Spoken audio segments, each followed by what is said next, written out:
Добрый вечер. Вы смотрите информационный выпуск сегодня. В начале о главных событиях 5 июля. Благодарственные письма от президента. Югостинские ребята показали достойный результат во Всемирных играх юных соотечественников. Указом президента на должность главного редактора газеты «Хурзарин» назначен Юрий Габараев. Проблема жителей села Галуанта решается. Скважина пробурена, сельчане будут обеспечены питьевой водой.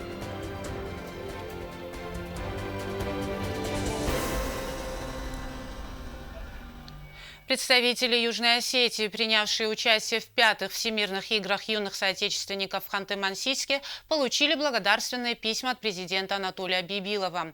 Глава государства поблагодарил участников и наставников команды за достойное выступление на играх, отметив, что показанный югостинскими ребятами результат – серьезный успех.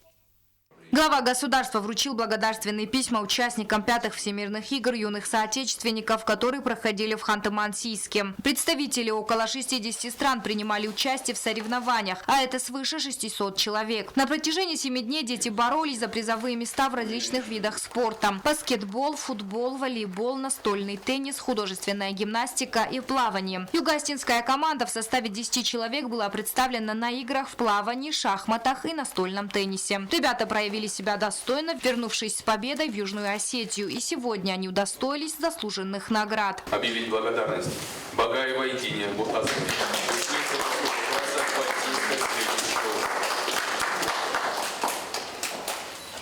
Диночка, спасибо.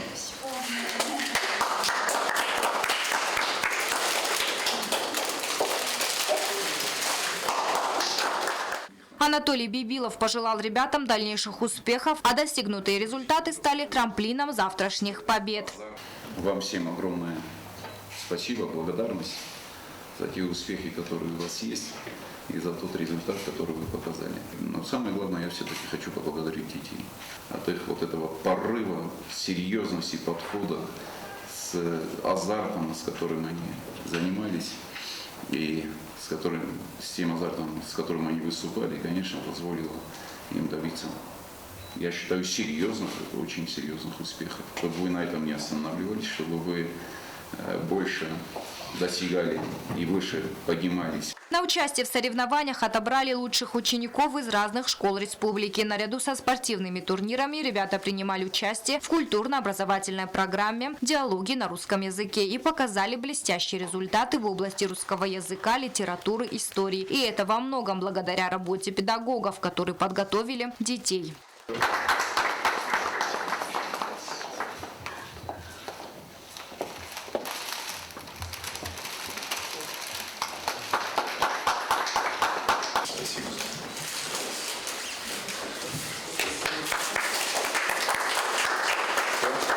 Анатолий Бибилов поблагодарил президента Федерации шахмат Георгия Шавлухова за достижения. Мы благодарны вам за ту поддержку, и эмоциональную поддержку, и моральную поддержку, и организационную, которую вы оказывали вам на протяжении всей нашей поездки. Спасибо вам, мы это чувствовали, что большое спасибо. Спасибо. Организовала поездку представительства Россотрудничества в Южной Осетии. Президент выразил слова признательности руководителю Россотрудничества Сергею Скворцову. Агунда Губозва, Алимбетеев, Тамерлан Кусраев. Информационный выпуск сегодня. Указом президента Анатолия Бибилова на должность главного редактора газеты «Хурзарин» назначен Габараев Юрий Константинович. Еще одним указом глава государства освободил от должности главного редактора газеты «Хурзарин» Бязрова Руланда Даниловича. Сегодня Цхинвальский городской суд вынес окончательное решение в отношении экс-председателя Госкомитета информации и печати Георгия Кабисова. Он осужден на 8 лет, сообщает пресс-служба. Напомним, Георгий Кабисов обвинялся в совершении преступлений: злоупотребление и превышение должностных полномочий, мошенничество, получение взятки, незаконное хранение огнестрельного оружия, незаконный оборот специальных технических средств для негласного получения информации.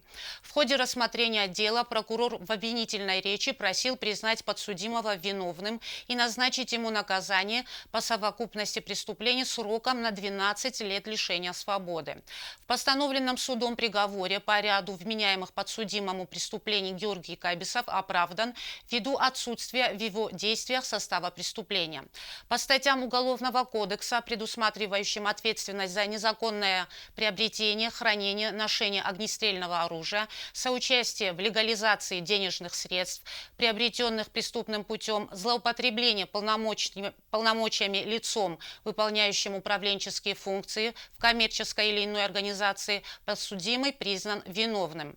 По совокупности преступлений ему назначено наказание в виде 8 лет лишения свободы. Срок отбывания наказания суд постановил исчислять с момента задержания Кабисова 7 ноября 2017 года. Претенденты на обучение в российских вузах по линии Министерства внутренних дел прошли жесткий конкурсный отбор. Кандидаты, справившиеся с испытаниями, допущены к экзаменам. Всего на учебу отправятся 22 абитуриента. Тему продолжит Роза Тедеева. 22 выпускника республиканских школ стали курсантами российских вузов по линии Министерства внутренних дел. На выделенные целевые места претендовало 35 человек. Все они прошли жесткий конкурсный отбор. Первое испытание – сдача нормативов по физической подготовке. Кандидаты сдали нормативы по бегу на дистанции 3 километра и продемонстрировали свое мастерство на перекладине. Для объективного отбора кандидатов на учебу в Министерстве была создана комиссия по проведению вступительных испытаний с участием преподавателей Югосинского государственного университета. Испытания мы начали с психодиагностического обследования. С ними работали компетентные лица, касаемо в области психологии. Все они прошли. В последующем была физическая подготовка, крайне прозрачно, по определенным требованиям, которые предусмотрены правилами отбора. К сожалению, некоторое количество человек не смогли, не уложились в норматив, который предусмотрен требованиями по правилам отбора. Те кандидаты, которые справились с первыми испытаниями, были допущены на экзамены по предметным дисциплинам. 4 экзамена по русскому языку, математике, истории и обществознанию. Если человек по результатам всех испытаний, плюс к тому же еще положительная сдача нормативов по физической подготовке набирает свыше 12 баллов, то он проходит и поступает в один из вузов. Прошедшие отбор 22 абитуриента отправятся на учебу в высшие учебные заведения МВД России. Курсанты получат образование по таким специальностям, как правовое обеспечение национальной безопасности, компьютерная безопасность, специальные радиотехнические системы, информационная безопасность, телекоммуникационных систем и экономическая безопасность. Вузы, которые будут направлены поступившие абитуриенты, это у нас Ростовский юридический институт, Нижегородская академия МВД России, Воронежский институт МВД России, Орловский юридический институт имени Лукьянова и Нижегородская академия МВД России. В высших учебных заведениях России курсанты будут учиться в течение 5 лет. Они будут на полном государственном довольствии. По окончанию обучения они вернутся на родину офицерами и продолжат службу в органах внутренних дел Республики Южная Осетия. Роза Тедеева, Рауль Кочиев. Информационный выпуск сегодня. Благоустройство участка дороги протяженностью 2 километра сотрудники ЖКХ Цхинвальского района планируют завершить в течение 2 дней. Это давняя проблема жителей села Сатикар. Дорога объездная и ведет к селению на Ниауре. Между населенными пунктами протекает река, что создает большие неудобства. Теперь ситуация изменится. Репортаж Регины Черткоевой.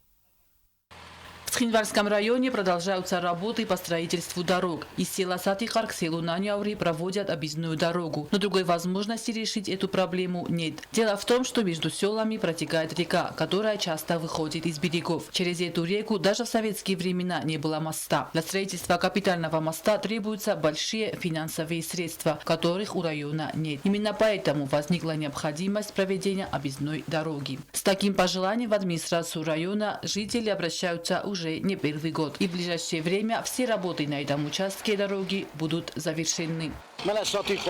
Участок дороги протяженностью 2 километра. Все работы завершим через 2 дня. Мы выровняли дорогу и утрамбуем ее, чтобы по ней можно было проехать в любую погоду. Я уверен, что жители останутся довольны. Теперь жители села Сатикар могут отправлять своих детей в школу, не опасаясь, что им придется идти через реку. Проблема давно волнует сельчан. Я 3 месяца возглавляю Цхинвальский район, и ко мне обратились уже несколько раз. Я сам лично знаком с этой проблемой, и теперь она решена. Еще одна проблема устраняется в Цхинвальском районе. На берегах Малой Ляхвы вот уже на протяжении 10 дней ведутся работы по уборке мусора. После августа 8 весь строительный и бытовой мусор вывозится на берега Малой Ляхвы. Вдоль берегов уже не пройти, не проехать. Наша техника выравнивает строительный мусор, а для бытовых отходов выкапываем ямы. Все работы проводятся силами ЖКХ Цхинвальского района. Техника и рабочей силой они обеспечены. Регина Черткоева, Аида Кочева. Информационный выпуск сегодня. Аварийная часть здания общежития турбазы «Осетия» снесена для благой цели. Здесь началось обустройство сквера. По проекту благоустройство территории ведется с учетом зоны отдыха и площадки для детей с игровым комплексом. Предусмотрена и зеленая зона, а для безопасности декоративная ограда. Репортаж Зарины Кочьевой. В ближайшее время в столице нашей республики появится еще один красивый благоустроенный сквер. Работы идут уже 2 недели, уже выполнен большой объем работ. Сквер на улице Московская совсем скоро начнет радовать окрестных жителей. Несмотря на жаркую погоду, работы идут полным ходом. Рабочие приходят на объект очень рано, чтобы успеть сделать больше. Общий вид уже сейчас радует глаз аккуратными бордюрами, бетонными ограждениями, разделяющими разные уровни будущего сквера. Для удобства горожан здесь проложат 4 дорожки. Дорогу для удобства жителей проложили с другой стороны сквера. Там, где на данный момент расположена дорога во двор, будет обустроена красивая дорожка для пешеходов. Проведены работы по планировке территории, земляные работы уже завершены, установлены бордюры. А дальше проводятся работы по планировке дополнительных тротуаров, пешеходных тротуаров для удобства жителей. Начнутся работы по укладке тротуарной плитки. Еще совсем недавно это место было неприглядным и неухоженным, опасным для детворы из аварийной части здания общежития турбазы. Часть турбазы «Осетия», где обустраивается сквер, была снесена. Долго тянуть с началом работ не стали. После проведения всех необходимых процедур на место вышли строители. Принято решение администрации города благоустроить территории, которые примыкают к улице Московской. Мы проводим работы по капитальному ремонту фасада здания турбазы, идут работы по штукатурке, а дальше будет покраска.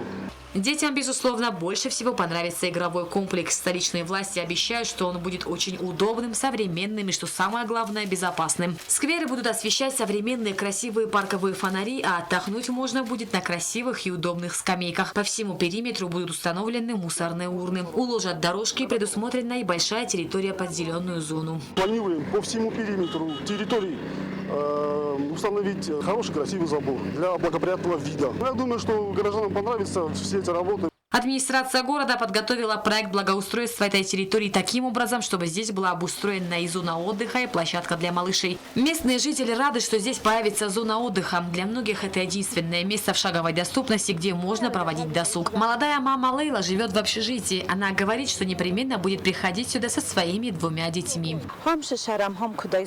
Я здесь живу более 20 лет. До сих пор никакого внимания нам не уделялось. Здесь было здание, которое представляло опасность для жителей, в особенности для детей. А детям элементарно негде было играть. Мы боялись выпускать их во двор. Мы удивились, когда начались работы по обустройству территорий. Уверена, что сквер и особенно детская игровая зона понравятся всем. Судя по темпам работ, уже скоро здесь будут завершены все работы. Коммунальщики перейдут на другой объект. Еще одна зона отдыха появится на территории бывшего универмага. Она расчищена. Проект в разработке. Зарина Кочева, Азамат Кудзеев. Информационный выпуск сегодня. 14 июня на ГТР «Каир» обратились жители села Галуанта с просьбой помочь им в разрешении проблемы с отсутствием питьевой воды. Дело сдвинулось с мертвой точки, и оказывать внимание компетентные органы сельчанам начали только после того, как сюжет был показан по телевидению. Анжела Кулкоева разбиралась в подробностях. Многолетняя проблема жителей селения Галанта решена. В селении 1 год жаловались на отсутствие питьевой воды. Обращались за помощью в районную администрацию, чтобы им провели воду. И, наконец, работы по проведению водопроводных сетей в самом разгаре. Специальная техника государственного учреждения «Мелиорация» работает на окраине села. Пробурив скважину на глубине 32 метров, была обнаружена вода.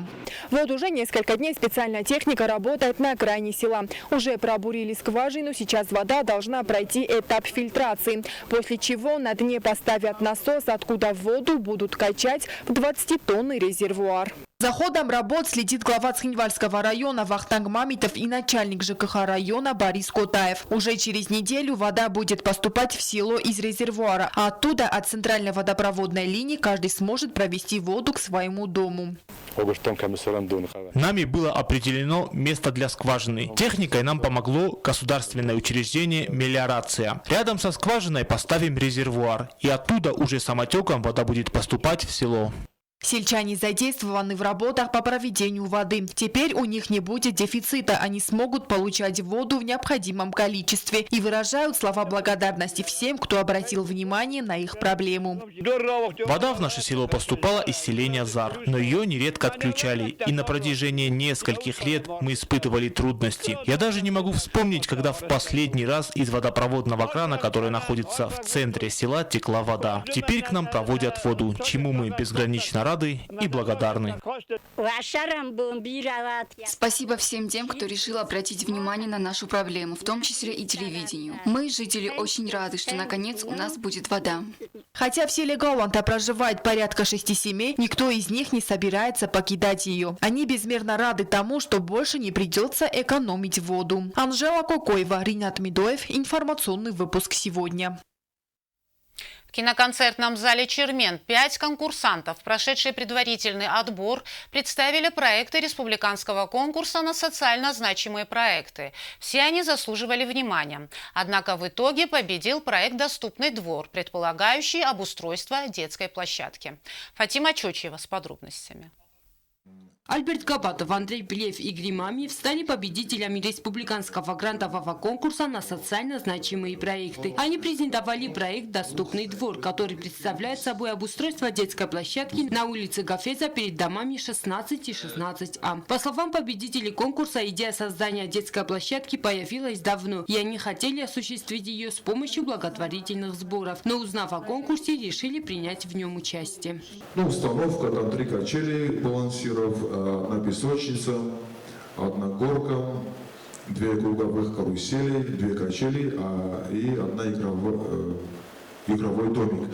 Мы можем уйти, он проект наши бухгалтеры, мы можем находить торты, комнаты с ожемным энгелей, тороты, дондерсом кума положим. То есть это не только вот этот проект тортер, мы находим шамеджи, дерфорда. Конкурс проходил в киноконцертном зале «Чермень». 5 конкурсантов, прошедшие предварительный отбор, представили проекты в области просвещения, культуры, искусства, здравоохранения, охраны окружающей среды и так далее. Алина Качмазова представила проект «Дорога любви и добра». Ее работа нацелена на улучшение жизни детей с ограниченными возможностями. Другой участник, Сармат Ванеев, представил проект улучшения безопасности условий движения с северной стороны города Цхинвал. По его словам, из-за большого потока машин и узких дорог, а также отсутствие парковочных мест по улице 8 июня и Сталина, очень часто создаются аварийные ситуации. Чтобы как-то снизить количество ДТП, он считает правильным сделать эти дороги с односторонним движением. Еще один проект был представлен Аланом Гаглоевым на тему «Гончарная мастерская Алафарн». Автор планирует создать у нас в республике мастерскую, где будут производить национальные поделки ручной работы. Проект Вероники Дзагоевой был на тему разработки технологичной схемы по очистке воды городского озера. В ходе презентации своего проекта она подробно рассказала о проблеме городского озера и предложила природный фильтр биоплато, которое будет выполнять очистку воды. Все представленные проекты оценивали члены компетентного жюри. В него вошли доцент кафедры экономики и предпринимательства ЮОГУ Элкан Харебов, начальник управления социально-экономического планирования и прогнозирования Министерства экономического развития Республики Нуна Бибилова и заместитель председателя комитета по молодежной политике, спорту и туризму туризму Валентина Гатыкоева. Все проекты, по словам жюри, значимые и необходимые. И несмотря на то, что обладателем гранта в размере 300 тысяч рублей стал только один проект, все остальные приняты во внимание.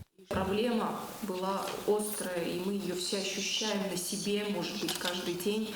И вы молодцы, я очень вами горжусь. Но сегодня, безусловно, мы профинансируем только один проект.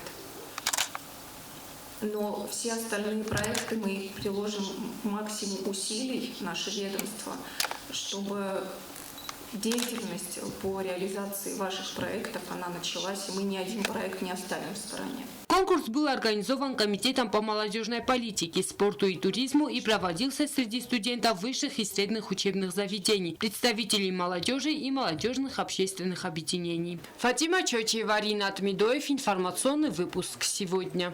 На этом наша программа подошла к концу. Я Ирина Чугоева. Желаю вам всего доброго и хороших выходных.